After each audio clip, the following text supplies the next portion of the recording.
Hey guys, welcome to today's video where I'm gonna talk to you about summer lure selection. Okay, I'm not gonna do the month thing, but I'm gonna talk to you about getting out there in the summertime and the stuff you should have tied on before you go. Oh yeah. This is my kayak, get yourself one. Fish on! Yeah! Oh my God! Look at that tank! That's a toad, brother. Golly!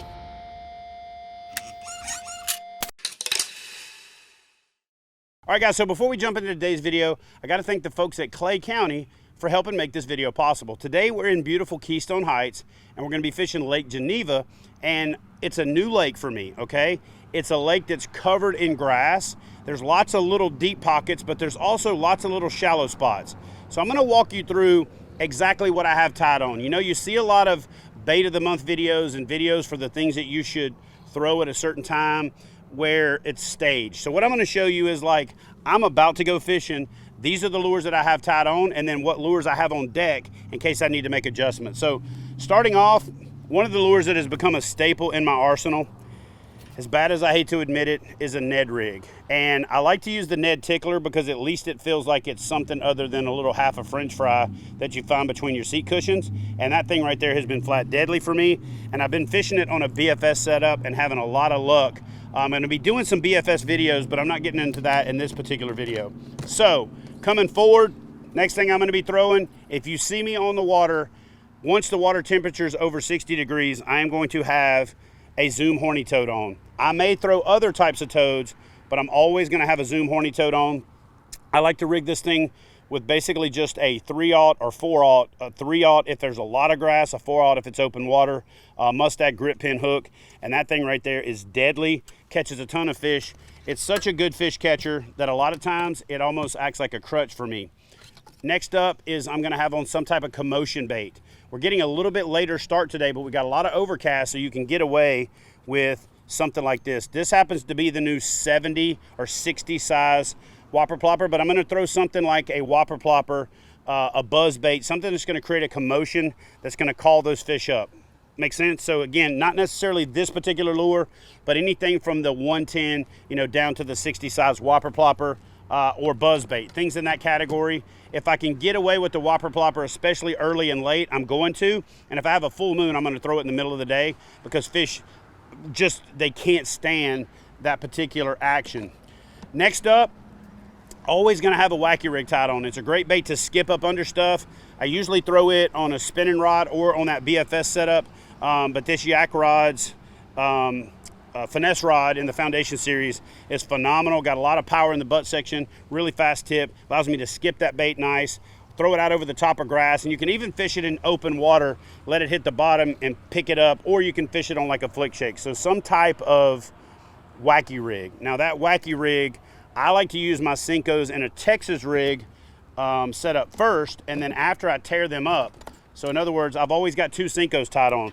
If I need to make longer casts, more pinpoint casts, same grip pin hook from Mustad, I'm gonna have that thing set up just like that. And I catch way more fish on this than I do on a Wacky Rig. But the Wacky Rig sometimes has just got that extra action. If I'm fishing vertical, I like to fish the Wacky Rig because I can pick it up and drop it, pick it up and drop it. Or if I'm fishing in super shallow water, I can throw it up on the bank and drag it in and catch a lot of fish. And if I need to skip it, it skips pretty good. But this thing casts like a bullet. You can cover a lot more water with it. And it's really just my favorite way to fish a Senko. But after I tear that end up, I put them back in a spare package, and then I use those to re-rig as Wacky Rigs later. And you know, Senkos ain't cheap, so it allows me to get a little bit extra mileage out of my Senkos.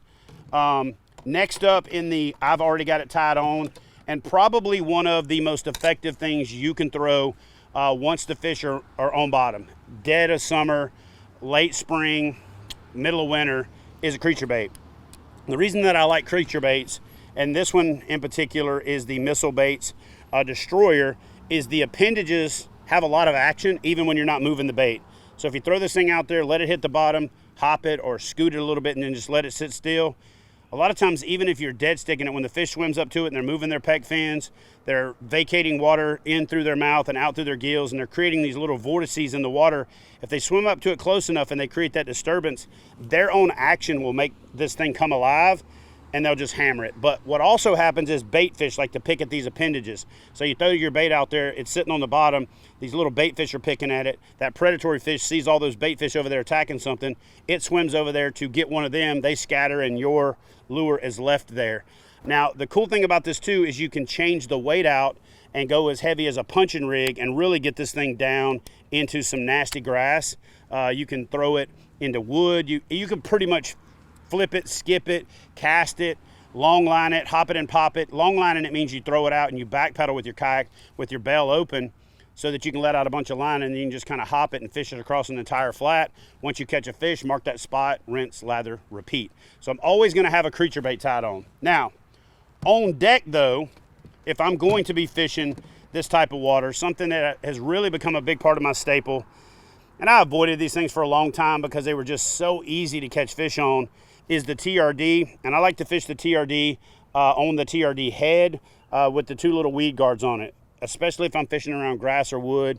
And that thing right there, because of the way it lands and that Elastec is buoyant and it just stands up, it's deadly effective.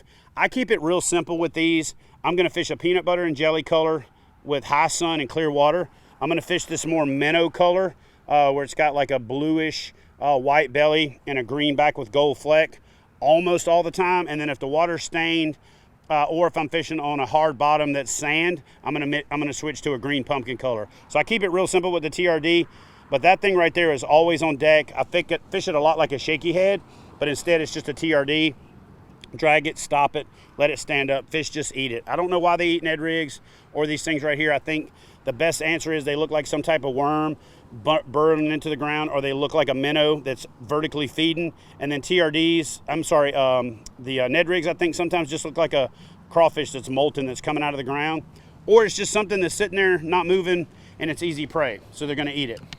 Last but definitely not least, if I'm on the water in the summertime, I'm gonna have a multitude of hollow body frog options, okay? So I'm gonna run through the ones that I have ready to go.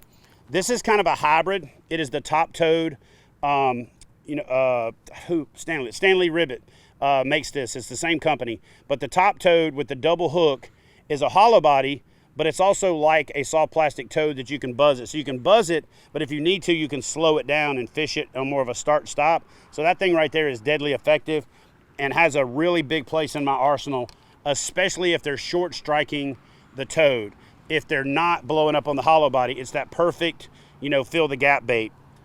The Teckle frog, if you can't throw the whopper plopper, the Teckle frog is a weedless whopper plopper. So if you want to fish it fast and you want to cover a lot of water and you can't throw the whopper plopper, throw the Teckle frog, because that is a weedless whopper plopper and crazy high hookup ratio. Next up, I'm going to throw some shad colored. This is a Spro bronze-eye frog, and I'm going to throw that thing right there anytime there's shad present, the shad are up in the grass, or they're flicking shad, or the shad are spawning. Something in that white natural bait fish color. If the sun's high, this thing gets a lot of attention, so I'm going to have that queued up. I'm a big fan of these new frogs right here from Spro that have the little paddles on them. I wrote a book in 2009 called Kayak Bass Fishing, and I used to take swivels and do this myself. It's a pain in the butt. Takes about 45 minutes to do it, and now Spro makes it where you can take it right out of the package. I keep it real simple.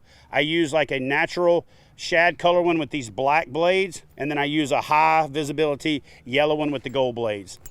I just kind of go off of instinct. If I'm fishing open water, I'm probably fishing the natural shad color. If I'm fishing around wood or cover, hydrilla especially, I'm gonna drag that brighter color with those gold blades across the top.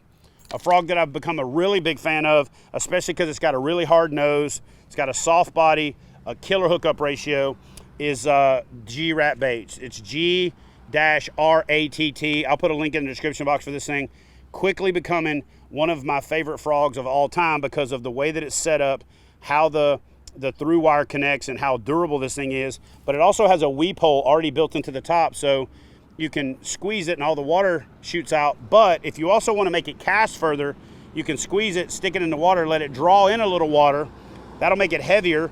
It'll make it cast further. And plus, when it lands in the water and it's already got some water in it, it'll kind of sit nose up. So when you hop it, it kind of pushes water and spits, and that thing is deadly effective. Now, speaking of spits, when everything's slow, middle of the day, The bait fish are not active.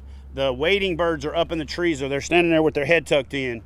Bass are still opportunistic feeders. So one of these like crazy colored, this is a Spro bronzi, but it's the popper mouth frog, has a steady place in my arsenal. Now, I actually put some Z-Man plastics in with my box of these, so I had to buy a new one.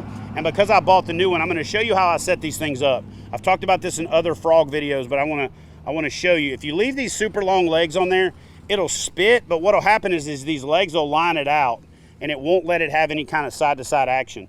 So I like to tie this on with a loop knot.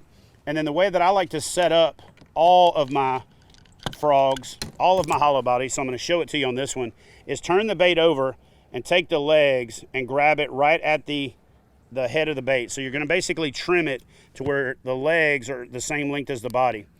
Once you do that, you're gonna have a setup that looks like that. That's going to create less resistance, and it's gonna allow that frog to kind of walk and pop and spit. So when you pop it and drop your rod tip, it allows that bait to turn. So when you pull it, it creates a wake, and when you drop it and give some slack back, it runs into its own wake, which makes it turn. But here's a trick to ensure that that happens every time and to make it happen more consistently. Just take your braid scissors and come in on one leg and cut it about a 1/2 inch shorter, maybe a 1/4. And then what's gonna happen is this leg, let me put these down. This leg is gonna have more drag than this leg. So when you pop it and give, it's gonna make that bait turn to one side almost over and over again. And what that does is two things. One, creates more walking action, but two, when that fish swims up and sees it starting to slowly turn, it makes them T-bone it instead of hitting it from the back. And when they T-bone it and grab that bait, it almost always catches them just like that, right in the corner of the mouth. So popping frogs when nothing's going on and you've got surface grass, throw that thing out there. You wanna hold your rod tip up at about 11 o'clock. If the top of your head is 12 o'clock, you wanna pop, give, pop, give, pop, give. If you're fishing open water, you wanna take your rod and go flat. And now what you wanna do is you don't wanna get pointing straight at it, because if you're pointing straight at the frog and the fish hits it, you've got nowhere to go. So what you wanna do is you wanna do it almost like a Carolina rig. You wanna pop out to the side and give back. That way when that fish blows up on it, you still got a little bit of room to give it. That way you can give it, let it take it down, set the hook, and you're not back here up against the wall. A popping frog should be in your boat, tied to your rod, anytime you're fishing from, late spring all the way through the dead of winter, because it also is super deadly effective in the fall. So guys, these are my summer bait selection. Hope you guys enjoyed this video. Y'all do me a favor and leave a comment in the comment section if there's a summer bait that's a go-to that you tie on all the time that I forgot to mention in this video, and maybe I'll grab your comment, shout it out in the next video, and talk about that lure that I overlooked and forgot to talk about. See you guys in the next video.